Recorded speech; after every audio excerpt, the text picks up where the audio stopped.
Vamos começar pelos princípios, tá? Princípios do direito penal. Então vamos a uma questão lá. Olha lá. Aplicado no direito penal brasileiro, o princípio da alteridade. Que princípio é esse? Vamos chamar o princípio da alteridade. Não é possível punir a autolesão, não podendo o agente cometer crime contra si mesmo. Só é punível o comportamento que importa a lesão ou a ameaça a bem jurídico de terceiro. Então, determina que o juiz analise as especificidades do fato e do autor do fato durante o processo dosimétrico. Não, né? Assevera que a pena não passará da pessoa do condenado. Isso aqui é outro princípio, a gente vai ver. Afasta a tipicidade material de fatos criminosos ao definir que não haverá crime sem ofensa significativa ao bem tutelado. Reconhece que o direito penal deve abarcar o máximo de bens possíveis para promover a paz. Assinala que, para haver crime, a conduta humana deve colocar em risco ou lesar bens de terceiro, e é proibida a incriminação de atitudes que não excedam o âmbito do próprio autor. Olha aí, gente. É a nossa resposta. Para haver crime, a conduta humana deve colocar em risco ou lesar bens de terceiro, e é proibida a incriminação de atitudes que não excedam o âmbito do próprio autor. Olha lá. Não é possível punir a autolesão, não podendo o agente cometer crime contra si mesmo. Só é possível o comportamento que importa a lesão ou a ameaça a bem jurídico de terceiro. Princípio da intranscendência da pena ou da pessoalidade. A pena não passará da pessoa do acusado. Olha lá. Princípio da pessoalidade, também conhecido como da intranscendência, pois ninguém será responsabilizado pelo fato de outra pessoa. Está lá no artigo 5º da Constituição. No entanto, esse óbice não alcança a obrigação de reparar o dano e a decretação do perdimento de bens que, nos termos da lei, podem ser estendidas aos sucessores e contra eles executadas, até o limite do valor do patrimônio transferido. Na parte civil, tá, gente? Pode ser transferido para os familiares. Beleza? Vamos lá a questão. Assevera que a pena não passará da pessoa do condenado. Princípio da pessoalidade ou da intranscendência da pena. Vamos lá. Esse aqui não fala de princípios, então vamos pular a segunda questão. Vamos lá, 3. Da CESP de 2019, Polícia Rodoviária Federal, gente. O artigo 1º do Código Penal diz assim: não há crime sem lei anterior que o defina, e não há pena sem prévia combinação legal. Princípio da legalidade estampado aí, gente. Considerando esse dispositivo legal, bem como os princípios e as repercussões jurídicas dele decorrentes, julgue que se segue. O presidente da República, em caso de extrema relevância e urgência, pode editar medida provisória para agravar a pena de determinado crime, desde que a aplicação da pena agravada ocorra somente após a aprovação da medida pelo Congresso Nacional. Tá ferindo aí, gente, ó. Em caso de extrema relevância e urgência, pode editar medida provisória para agravar a pena. Tá ferindo o princípio da retroatividade da lei penal e o princípio da legalidade. Olha lá, ó, não há crime sem lei. Ou seja, precisa de lei, né? Vamos lá. O primeiro do Código Penal brasileiro dispõe que não há crime sem lei anterior que o defina. Não há pena sem prévia combinação legal. Em razão do princípio da legalidade penal, a tipificação de conduta como crime deve ser feita por meio de lei. Observação aí, gente. Lei em sentido formal. Não ser exigida em regra lei em sentido material. As normas penais incriminadoras deveriam ser impostas por lei em sentido formal. Lei ordinária, gente. Né? De acordo com o princípio da reserva legal. O princípio da legalidade também, ele deve obediência às formas e aos procedimentos exigidos na criação da lei penal e na elaboração do seu conteúdo normativo, passar pelo Congresso, né, todo aquele trâmite, papapá, que a gente já conhece. Então, voltamos lá. Errado, né, gente? Medida provisória não faz, né? Pô, lei penal não, né? De acordo com a doutrina predominante no Brasil relativamente aos princípios aplicáveis ao direito penal, assinale a opção correta. Essa questão aí, ela é capciosa lá. Juiz de direito. Então não é pouca coisa não. Vamos nela, ó. O princípio da taxatividade, a gente passou por ele lá, eu vou voltar, ou do mandado de certeza, preconiza que a lei penal seja concreta e determinada em seu conteúdo, sendo vedados os tipos penais abertos. Vamos dar uma lida aí, né? E a gente vai voltar lá para poder rever, né? O princípio da bagatela imprópria implica a tipicidade material de condutas causadoras de dano de perigos ínfimos. O princípio da subsidiariedade, que o direito penal somente tutela uma pequena fração, dos bens jurídicos protegidos, operando nas hipóteses em que se verificar lesão ou ameaça de lesão mais intensa aos bens de maior relevância. O princípio da ofensividade, segundo o qual não há crime sem ofensa lesiva ou concreta ao bem jurídico tutelado, não permite que o ordenamento jurídico preveja crimes de perigo abstrato. O princípio da adequação social serve de parâmetro ao legislador que deve buscar afastar a tipicidade criminal de condutas consideradas socialmente adequadas. O princípio da adequação social serve de parâmetro ao legislador que deve buscar afastar a tipificação criminal de condutas consideradas socialmente adequadas. Princípio da taxatividade. Vamos ver o que diz aí. A lei penal deve ser taxativa, isto é, precisa, completa, delimitando expressamente a conduta incriminadora. Existe precisão na tipificação dos delitos, evitando a criação de preceitos vagos e imprecisos. Não basta existir uma lei que defina uma conduta como crime. A norma precisa ser clara e compreensível, permitindo a real situação da conduta punível. Vamos voltar lá. O princípio da taxatividade no mandado de certeza preconiza que a lei penal seja concreta e determina seu conteúdo, sendo vedados os tipos penais abertos. Não é muito pelo contrário. Os tipos penais abertos, eles são tidos como incriminadores, sim. Vamos lá, ó. Aqui fala do princípio da bagatela imprópria, da ofensividade e da adequação social. Vamos lá neles.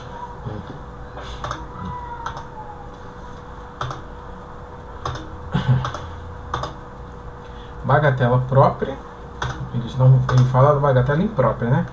Ó, bagatela imprópria. O fato não nasce irrelevante, não nasce insignificante, mas todas as circunstâncias posteriores supervenientes tornam a pena desnecessária. A pena que é desnecessária. Mas o crime lá existe. É ilicitude, o fato culpável. Então, existe. Só na bagatela própria que o crime já nasce insignificante. Você pega lá no hortifruti uma ovinha. Você não vai ser preso por isso, não é crime. Vamos nós. Princípio da bagatela. O fato é típico, é ilícito e o agente é culpável. No entanto, considera-se ilegítima a imposição de pena. Ou seja, o fato é criminoso. Crime. Você vai lá na lojas pernambucanas, ou na loja lá, entendeu? O agente, ele pega lá um chocolatezinho. Gente, o fato é ilícito, o agente é culpável, entendeu? Mas considera-se ilegítima a imposição de pena. Vamos nessa. Princípio da bagatela imprópria. Continuando aí, né? A bagatela imprópria consiste na constatação e desnecessidade da pena do perdão judicial em razão das circunstâncias do fato. Olha aí. Perdão judicial. Certo? Vamos ultrapassar isso aí, que isso aí já é de outra questão. Princípio da subsidiariedade. O direito penal atua quando os demais ramos do direito forem suficientes para a proteção do bem jurídico tutelado. Vamos voltar lá na questão. O princípio da bagatela imprópria implica a tipicidade material. A bagatela imprópria, o fato é atípico? Claro que não. O fato não é típico. De condutas causadoras de dano de perigos ínfimos. O fato não é típico. Vamos lá. O princípio da sub determina que o direito penal somente tutela uma pequena fração dos bens jurídicos protegidos, operando as hipóteses de verificar lesão, ameaça de lesão mais intensa aos bens de maior relevância. Não, gente. Uma pequena fração está relacionada ao princípio da fragmentariedade. A gente vai ver ele depois. Mas não se aplica. Vamos lá. O princípio da ofensividade. Cai bastante. Vamos voltar aqui, ó. Princípio da sub. O direito penal atua quando os demais ramos do direito, o direito civil, o direito tributário, não forem suficientes para a proteção do bem jurídico tutelado. Princípio da intervenção mínima, não, vamos passar ele que não cabe aqui, né? Olha aí, olha o coraçãozinho aí. Tá vendo o coraçãozinho? Então dá atenção para esse princípio que desaba na CESP. Em outros também, tá, gente? Na FGV. Então vamos nessa. De acordo com o princípio da ofensividade ou lesividade, a banca gosta muito de mudar. Aí bota, de acordo com o princípio da lesividade, de acordo com o princípio da ofensividade. Então tenta mudar, entendeu? Ou então bota o princípio da ofensividade e coloca outro nome. Mas é ofensividade ou lesividade. Só existe crime quando há efetiva ou concreta lesão. Tem que ter a efetiva e a concreta lesão ao perigo de lesão ao bem jurídico tutelado. Os crimes de perigo abstrato são aqueles em que há perigo de lesão ao bem jurídico, de modos que são compatíveis com o princípio da ofensividade. Então, olha lá, os crimes de perigo abstrato são aqueles em que há perigo de lesão a bem jurídico, de modos que são compatíveis com o princípio da ofensividade. Então, ligado nesse princípio aí, né? Princípio da ofensividade e lesividade. Só existe crime quando há efetiva e concreta lesão ou perigo de lesão ao bem jurídico tutelar.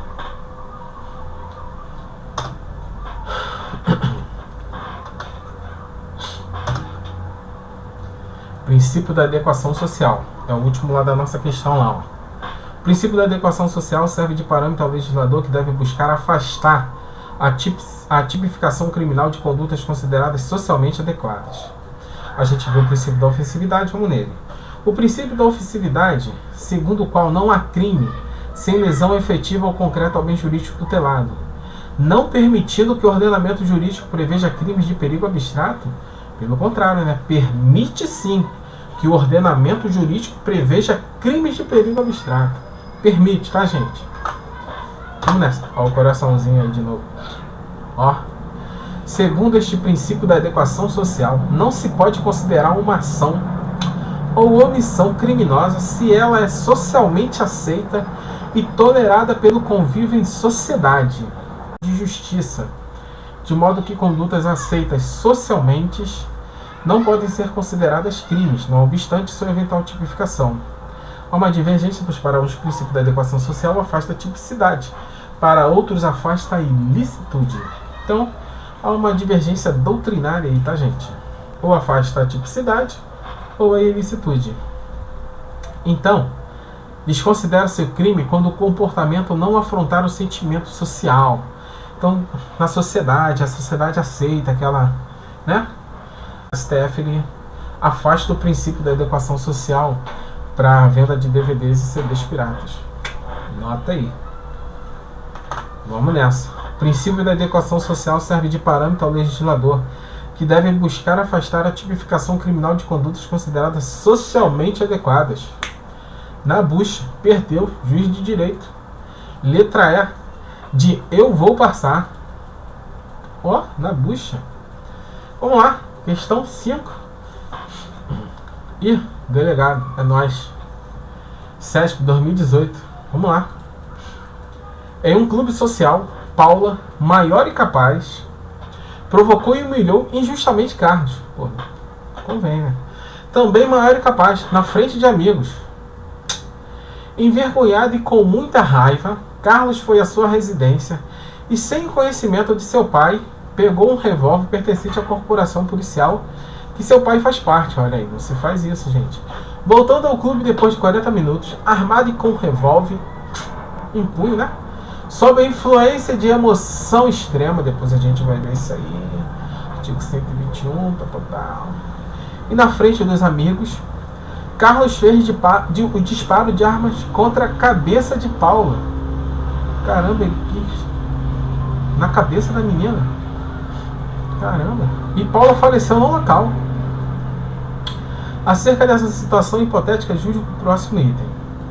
Na situação considerada em que Paula foi vitimada por Carlos por motivação torpe, caso haja vínculo familiar entre eles, o reconhecimento das qualificadoras da motivação torpe e de feminicídios não caracterizará o bis idem. Vamos lá. O que é bis idem?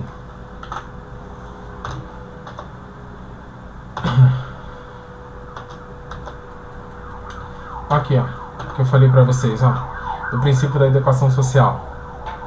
Um HC, um habeas corpus, tá, gente? O fato de estar disseminado no comércio de mercadorias falsificadas ou pirateadas não torna a conduta socialmente aceitável, uma vez que fornecedores e consumidores têm consciência da ilicitude da atividade, a qual tem sido reiteradamente combatida pelos órgãos governamentais, inclusive com campanhas de esclarecimentos vinculados nos meios de comunicação. Então tá aí, ó. Todas as últimas decisões do STJ sobre o princípio da adequação social se referem à venda de CDs e DVDs piratas.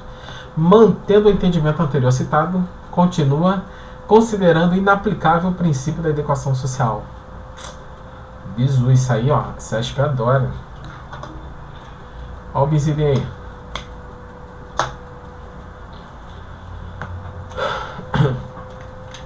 Vamos lá. O que significa o bis idem? É uma expressão em latim que significa duas vezes o mesmo, ou repetição sobre o mesmo. O uso do termo pode indicar a ação de repetir uma determinada atividade, metodologia ou cobrança. É um princípio que faz uma referência à repetição de uma decisão ou aplicação de pena sobre o mesmo fato. O princípio no bis idem, como significado de não duas vezes o mesmo, representa a proibição à repetição de uma pena ou outra ocorrência de forma duplicada. Teve um filme, gente, que a mulher foi presa, né? Que foi acusada de ter matado um marido, um ex-marido, agora não lembro muito bem. E só que o cara não estava morto. Olha aí. E ela saiu da cadeia. E ela encontrou o cara de novo. Aí a advogada falou pra ela, né? Se você matar ele, você não vai preso, porque você já cumpriu a pena. Olha aí, no bis idem. Em relação ao direito penal, no bis idem tem o significado de que um indivíduo que foi processado e julgado por um determinado fato não pode ser condenado duas vezes pela mesma conduta. Ou seja, é a proibição de uma dupla condenação pela mesma situação. Uma circunstância agravante não pode funcionar como elemento constitutivo, como qualificador ou como majorante do delito. Vamos nessa aqui, última aqui, que é a nossa deixinha aqui. Uma circunstância agravante, ela não pode funcionar como elemento constitutivo, como qualificador ou como majorante. Olha o informativo aí do STJ aí. Um HC, gente. Homicídio qualificado, qualificadoras com naturezas diversas, subjetiva e objetiva. Possibilidade, tá? Motivo torpe e feminicídio, é o que abarca lá a questão, ó. Na situação considerada em que Paula foi vitimada por Carlos por motivo torpe, o motivo foi torpe, né? Porque ela ficou lá com o cara, né? Chamou de orelhudo, humilhou, né? Motivo torpe. Caso haja vínculo familiar entre eles, né? Primo, irmão, esposa, o reconhecimento das qualificadoras da motivação torpe e de feminicídio não caracterizará o bis idem. Vamos lá, informativo. Homicídio qualificado, qualificadores com natureza diversas, subjetiva e objetiva. Possibilidade, motivo torpe e feminicídio. Bis idem, ausência, gente, ausência do bis idem. Não caracteriza o bis idem o reconhecimento das qualificadoras de motivo torpe e de feminicídio no crime de homicídio praticado contra a mulher em situação de violência doméstica e familiar. O reconhecimento das qualificadoras da motivação torpe de feminicídio não caracterizará o bis idem. Não caracterizará o bis idem o reconhecimento das qualificadoras de motivo torpe de feminicídio. Observe inicialmente que, conforme determina o artigo 121, parágrafo 2º, A1 do CP, qualificadora do feminicídio deve ser reconhecida nos casos em que o delito é cometido em face de mulher em violência doméstica e familiar. Considerando circunstâncias subjetivas e objetivas, temos a possibilidade de coexistência entre as qualificadoras do motivo torpe e do feminicídio. Isso porque a natureza do motivo torpe ela é subjetiva, gente, porquanto de caráter pessoal, enquanto o feminicídio possui natureza objetiva, incide nos crimes praticados contra a mulher por razão do gênero feminino, sempre que o crime estiver atrelado à violência doméstica familiar propriamente dita. Assim, o ônibus da gente não é objetivo da análise. Volta lá na questão. Na situação considerada que Paulo foi vitimada por causa de um motivo torpe, caso haja vínculo familiar entre eles, o reconhecimento das qualificadoras da motivação torpe do feminicídio não caracterizará o bis idem. Certinho. Tá vendo que eles adoram os informativos do STJ e do STF? Essa bancazinha não é fácil não. Mas vamos nós. Delegado é nós, 2018. Sergipão.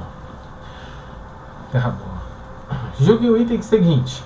Relativo aos direitos e deveres individuais e coletivos e as garantias constitucionais, o princípio da individualização da pena, eles gostam de trocar, tá, gente? O princípio da individualização determina que nenhuma pena passará da pessoa do condenado. A gente já viu isso. Não é princípio da individualização da pena, não. Que nenhuma pena passará da pessoa do condenado. É o princípio da pessoalidade, o princípio da intranscendência da pena. Tá errado. Desculpa, perdão. Tá errado, olha lá. Determina que nenhuma pena passará da pessoa do condenado, razão pelas sanções relativas à restrição de liberdade não alcançarão parente do autor do delito. Não é princípio da individualização da pena. Não é. A gente vai ver esse princípio da individualização da pena. Então, mais uma questão aí de delegado, ó, papum. Papum aqui, gente. Mais uma de delegado aí, ó. Tá? 2018. Sergipe. Vamos lá. Em razão do princípio da legalidade penal, a tipificação de conduta como crime deve ser feita por meio de lei, em sentido material. Opa! Não se exigindo em regra a lei em sentido formal? Pô, tá errado, né? Pelo contrário. É em sentido formal. Precisa ter uma formalidade, gente. A elaboração de lei precisa ter uma formalidade, em sentido formal. Lei ordinária, formalidade, Congresso, lembra? Passar pelo Congresso, pelo Senado, bababá, sentido formal. Papapá. Opa! A aplicação da conduta como crime deve ser feita com esse sentido material. Errado.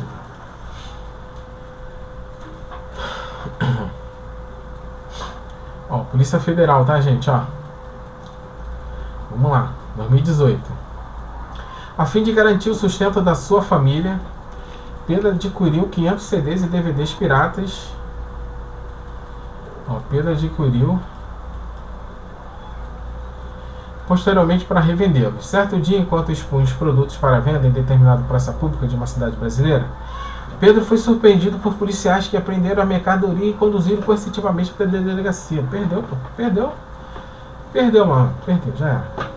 Com referência a essa situação hipotética, julgue o item subsequente. O princípio da adequação social se aplica... O princípio da adequação social se aplica à conduta de Pedro? A sociedade abarca o que ele está fazendo? Vender CD pirata? De modo que se revoga o tipo penal incriminador? Em razão de se tratar de comportamento socialmente aceito. É aceito socialmente pela sociedade? A gente viu aqui não, né, gente? Vamos voltar lá. Olha aí, né? Olha um HC aí do STJ, ó. O fato de estar disseminado o comércio de mercadorias falsificadas ou pirateadas não torna a conduta socialmente... Tá vendo que ele gosta de um HC, de uma jurisprudência? Tem que ficar ligado, gente. Se cadastra lá no STJ, no STF, para poder receber essa jurisprudência aí por e-mail. E a cada dia que receber, você dá uma lidinha. Então vamos nessa. O fato de estar disseminado o comércio de mercadorias falsificadas ou pirateadas não torna a conduta socialmente aceitável, uma vez que fornecedores e consumidores têm consciência da licitude da atividade. Então, gente, ó, um abraço. O princípio se aplica à conduta de Pedro? Errado, se aplica não. Perdeu, parceiro. Vamos lá, juiz. Opa. Outra de juiz. Você que quer ser juiz, ó, parte pra briga. Até passar, parceiro. Tem que estudar. Um homem maior de idade capaz foi preso em flagrante por ter subtraído 2 garrafas de uísque de um supermercado. A observação da ação delituosa por meio de sistema de vídeos do estabelecimento permitiu aos seguranças a detenção do homem no estabelecimento e a recuperação do produto furtado. Ou seja, a segurança viu lá na câmera e perdeu, malandro. Pode tirar daí.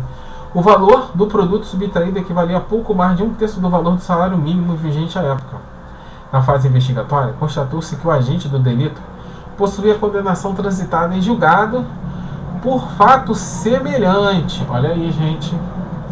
Constatou-se que o agente de delito possuía condenação transitada em julgado por fato semelhante e que respondia por outras 3 ações penais em curso. Tudo errado, né? Mas vamos lá.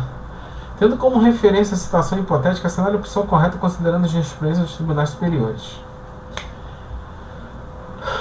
Tá vendo que ela gosta aí, ó? Considerando a jurisprudência dos tribunais superiores. Se cadastra no STJ e no STF, gente. Se cadastra lá, poxa. Olha ele aí. Olha a carinha. Olha o coração. Cai. Esse cai.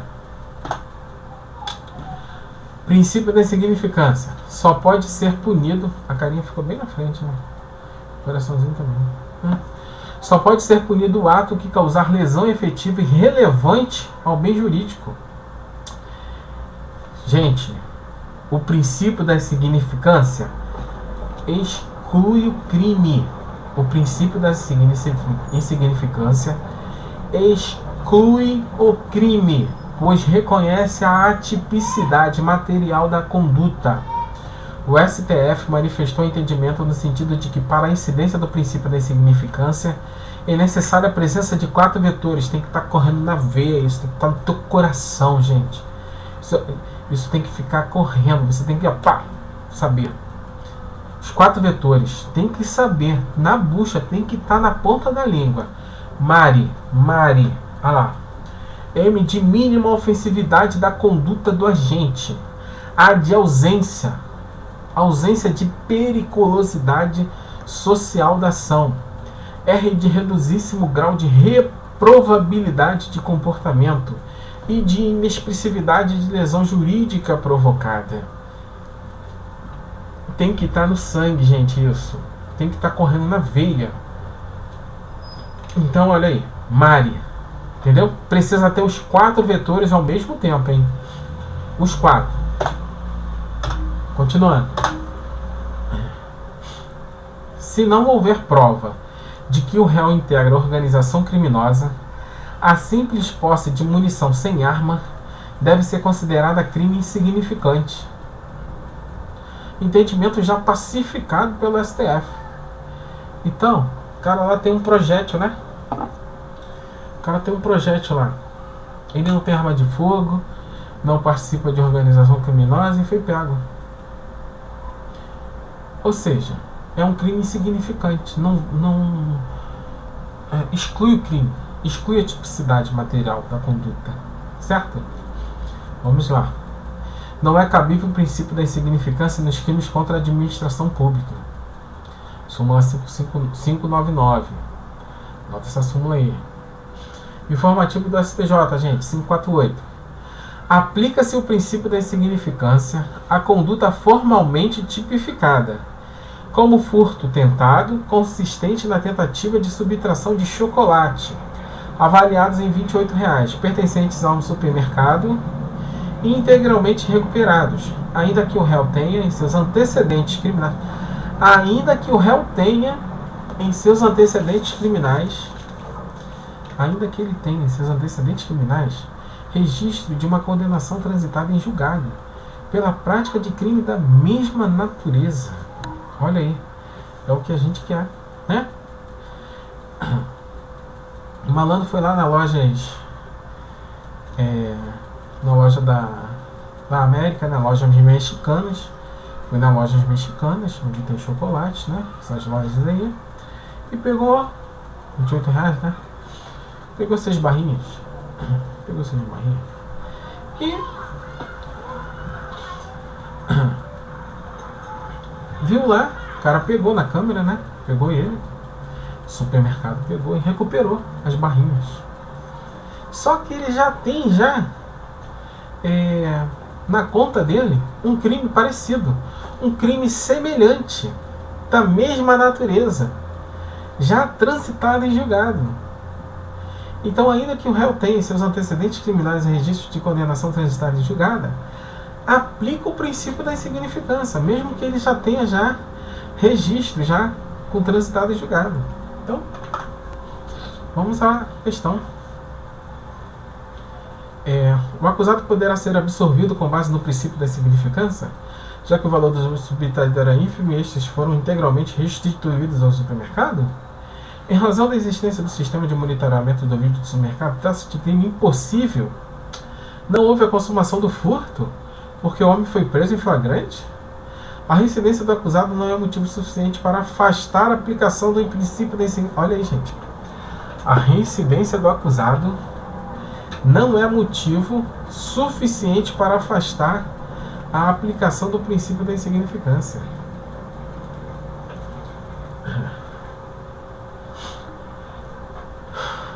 A reincidência do acusado não é motivo suficiente para afastar a aplicação do princípio da insignificância. Aplica-se o princípio da insignificância à conduta formalmente tipificada, ainda que o réu tenha em seus antecedentes criminais registro de uma condenação transitada em julgado pela prática de crime da mesma natureza. Olha aí. Na bucha. A nossa reincidência do acusado não é motivo suficiente para afastar, ou seja, para não aplicar o princípio da insignificância. Ou seja, aplica sim o princípio da insignificância, apesar que não merecia não, porque ele pegou aqui garrafa de uísque, cabe no cano. Tudo bem. Questão 10. Juiz substituto, hein? Vamos nessa. SESC 2018, Cearazão. Terra boa. A respeito dos princípios constitucionais penais e das escolas penais, assinale a opção correta. Legalidade ou reserva legal, anterioridade, retroatividade da lei penal benéfica, humanidade, indúbio pro réu são espécies de princípios constitucionais penais explícitos? Gente, indúbio pro réu é um princípio do direito processual penal, tá? O indúbio pro réu é um princípio do CPP. O princípio da humanidade assegura o respeito à integridade física e moral do preso na medida em que motiva a vedação constitucional de pena de morte de prisão perpétua. O princípio da responsabilidade pessoal impede que os familiares... O princípio da responsabilidade pessoal, nós já vimos, intercedência da pena, né? Impede que os familiares do condenado sofram os efeitos da condenação de ressarcimento de dano causado pela prática de crime?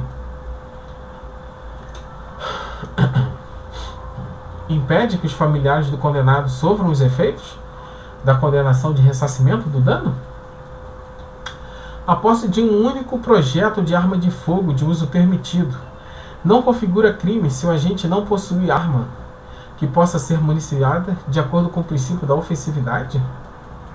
A posse de um único projétil, só tem uma balinha não, uma cápsula de arma de fogo de uso permitido, não configura crime se o agente não possui arma que possa ser municiada de acordo com o princípio da ofensividade.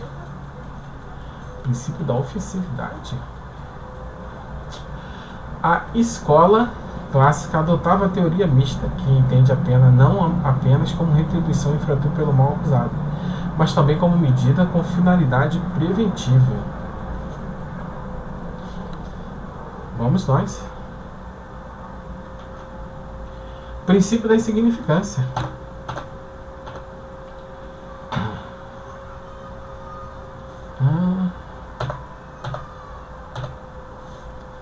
Se não houver prova que o réu integra a organização criminosa, a simples posse de munição sem arma deve ser considerada crime insignificante. Entendimento já pacificado pelo STF. A posse de um único projeto de arma de fogo de uso permitido não configura crime se o agente não possui arma que possa ser municiada, de acordo com o princípio da ofensividade? É o princípio da ofensividade, gente? É o princípio da insignificância. O princípio da responsabilidade pessoal impede que os familiares do condenado sofram os efeitos da condenação de ressarcimento de dano causado pela prática do crime? Não, pelo contrário. Sofre sim. Sofre na reparação do dano civil, né? Reparar o dano causado pela prática do crime, não os danos. O princípio da humanidade assegura o respeito à integridade física e moral do preso, na medida que motiva a vedação constitucional de pena, morte, de prisão perpétua. Vamos lá no princípio da humanidade. Vai ser ele. Respeito à integridade física e moral do preso. Ninguém será submetido à tortura e nem a tratamento desumano ou degradante. Princípio da humanidade. Respeito à integridade física e moral do preso. Ninguém será submetido a tortura e nem a tratamento desumano ou degradante. Vedação apenas cruéis. Olha lá, o princípio do pro-réu. É um princípio de natureza processual penal, tá, gente? Depois a gente vai ver isso aí. Tá tudo. Então, ó, o princípio da humanidade assegura o respeito à integridade física e moral do preso, na medida em que motiva a vedação constitucional de pena de morte e de prisão perpétua. Gente, sem medo. Parte para o abraço.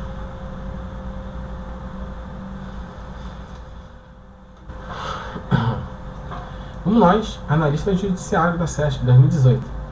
Tendo como referência a jurisprudência simulada. Adoro uma jurisprudência, gente. Se cadastre no STJ e no STF. Julgue o item a seguir acerca dos crimes penais, imputabilidade penal, aplicação da lei penal e institutos. É possível, gente, a aplicação do princípio da insignificância nos crimes contra a administração pública, desde que o prejuízo seja de valor inferior ao salário mínimo? É possível a aplicação do princípio da insignificância nos crimes contra a administração pública? Nós já vimos lá que não, né? Errado. Nós vimos que não, né?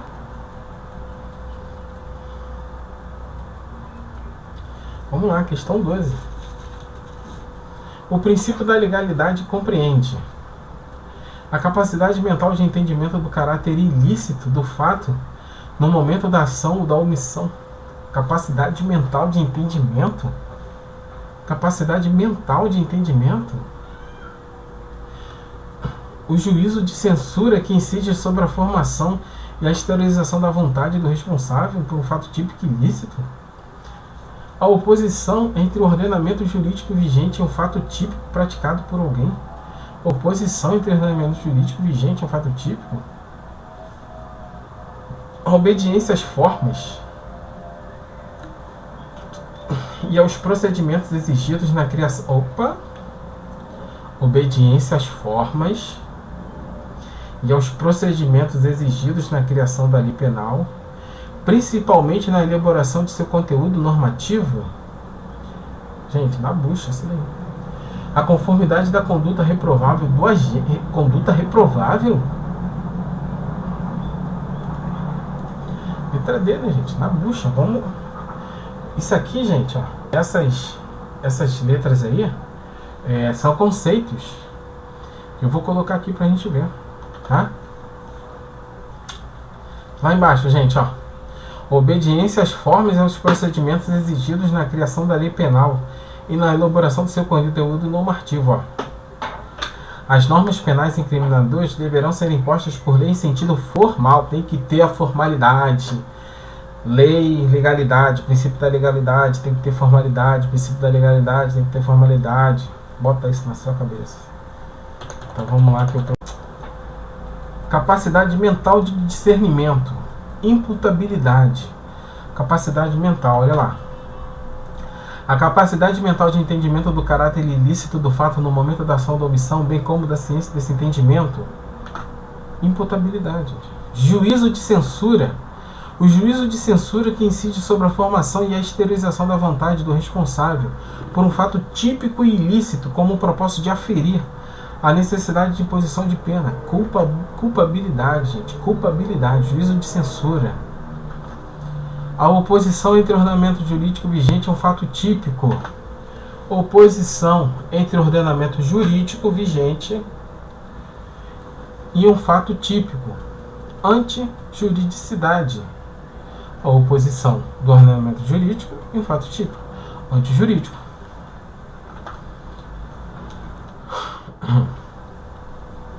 Conformidade da conduta reprovável do agente ao modelo descrito na lei penal.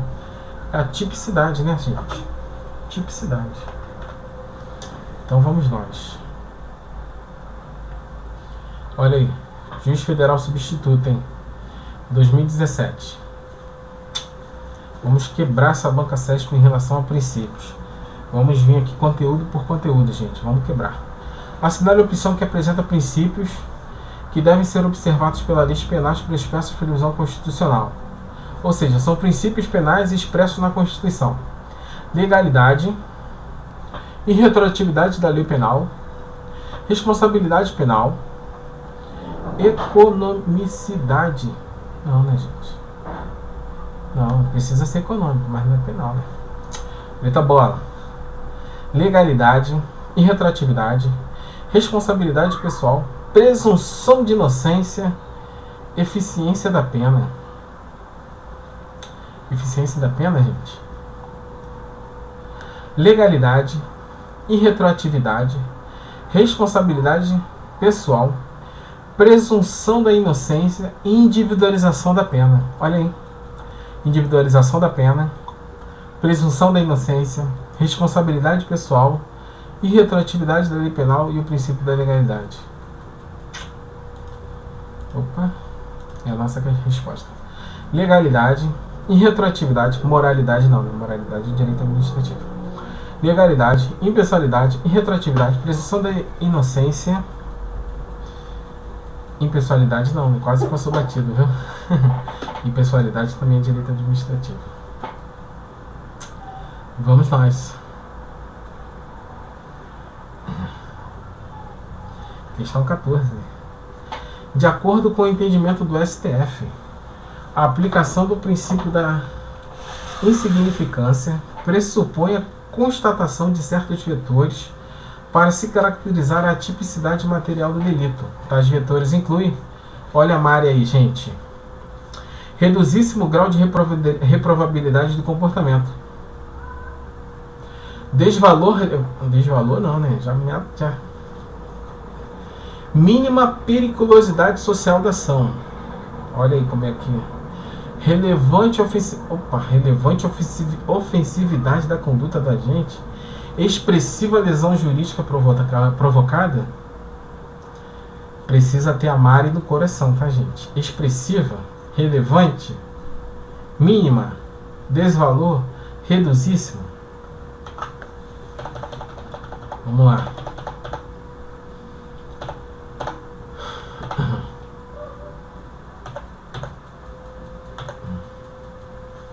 Olha os 4 vetores aí. Mari. Mínima ofensividade da conduta do agente. Reduzíssimo grau de reprovabilidade. Mínima periculosidade social da ação. É mínima ofensividade da conduta do agente. Olha como é que ele tenta enrolar nas palavras. É mínima ofensividade da conduta. Ele botou mínima periculosidade social. Olha aí. Presta atenção, tá, gente? Não, delegado, tá? Delegado é nós. Então, se liga na parada. Ausência de periculosidade social. Ó. relevante ofensividade da conduta do agente, expressiva lesão jurídica, mínimo desvalor relevante quando não, reduzíssimo grau de reprovabilidade de comportamento, reduzíssimo grau de reprovabilidade do comportamento na bucha. Opa, que eu... Então, gente, por isso que eu falei, tem que estar no coração. Eles mudam, eles tentam mudar a palavra. Mínima periculosidade social da ação, ausência de reprovabilidade, inexpressividade da ofensividade da conduta. Tem que estar na veia isso aí. Coloca no papel, bota no banheiro, bota na cama viradinho pro travesseiro para você ter isso aí no coração. Mínima ofensividade da conduta do agente, ausência de periculosidade social da ação, reduzíssimo grau de reprovabilidade do comportamento, inexpressividade da lesão jurídica provocada. Precisa ter os fatos, tá, gente? Ao mesmo tempo. E a última, para a gente beber uma aguinha e descansar um pouquinho. No direito penal, o princípio da fragmentariedade informa que o direito penal é autônomo? A fragmentariedade... A gente não viu fragmentariedade, né? Vamos lá.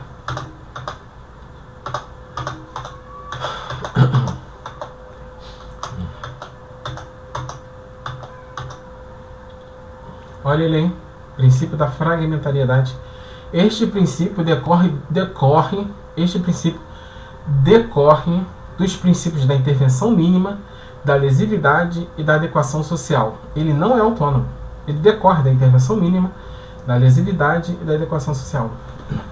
Escolhidos bens fundamentais, observa-se a lesividade e inadequação das condutas que ofendem a sociedade. Estes passam a ser protegidos pelo direito penal. Esse caráter fragmentário decorre do fato de que o direito penal protege apenas bens jurídicos mais importantes. Ou seja, ele pega um fragmento, uma parte mais importante. O princípio da fragmentariedade auxilia o legislador na criação dos tipos penais, sendo esta a concretização de adoção dos princípios já mencionados. Punir as ações mais graves, fragmento, praticada contra os bens jurídicos mais importantes, aquelas verdadeiramente lesivas à vida em sociedade. Para outros tipos penais de lesão, bastam os outros ramos do direito. Informa que o direito penal é autônomo e cuida das condutas tidas por ilícitas penalmente, e não cuida da contida ilícita penalmente, sendo aplicável a lei penal independente da solução de problemas por outros... Não, né? Tá tudo errado aqui, né? Muito pelo contrário, né? Ele fragmenta. Ele pega o mais importante e deixa os outros para outros ramos do direito. Irretroatividade da lei se aplica absolutamente. A irretroatividade da lei se aplica absolutamente, gente, absolutamente. Bota isso no teu coração. Entrou absolutamente, apenas, essas palavrinhas assim, se liga. A irretroatividade da lei penal, ela só é possível para beneficiar o réu. Ou seja, não se aplica absolutamente para não beneficiar, né? Insignificância. Segundo o entendimento do STF, então a A e a B está de fora. Insignificância. Segundo o entendimento do STF, pressupõe apenas 3 requisitos para da sua configuração. Mínima ofensividade da... Já para por aí, não são 3, são 4. Então a gente já para de ler, não perde tempo. Gente, é a letra D. Na bucha, princípio da proporcionalidade fundamenta a declaração de inconstitucionalidade da parte do artigo 44 da Lei Antidrogas, que veda a concessão de liberdade provisória em crimes relacionados às drogas. É a nossa resposta. Vou botar no entendimento aí.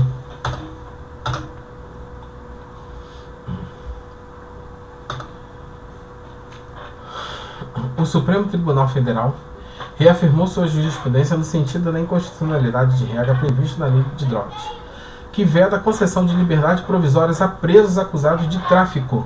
A decisão foi tomada pelo plenário. Só que, se liga na parada. Segundo o Celso de Mello, ministro da STF, concorre contra a alegação de gravidade do crime a pouca quantidade de droga. O decano lembrou que ambas as turmas da corte já decidiram em situações semelhantes que a pequena quantidade da substância apreendida não constitui por si só motivo suficiente para autorizar a prisão. Então se liga nessas pegadinhas aí. O Supremo Tribunal Federal reafirmou na sua jurisprudência no sentido da inconstitucionalidade de regra prevista na lei de drogas, ou seja, tornou inconstitucional, que veda a concessão, ele proíbe a concessão de liberdade provisória a presos acusados de tráfico. Então, isso não é tráfico. Isso é um potinho de vidro. Então, matamos a questão aí. Encerramos. Espero que tenha gostado aí. Quem gostou, toca lá no sininho que eu vou colocar mais vídeos. Direito processual penal, de direito administrativo, de direito constitucional. Tópico por tópico, né? Da matéria. E vamos quebrar essa banca aí pra cima deles.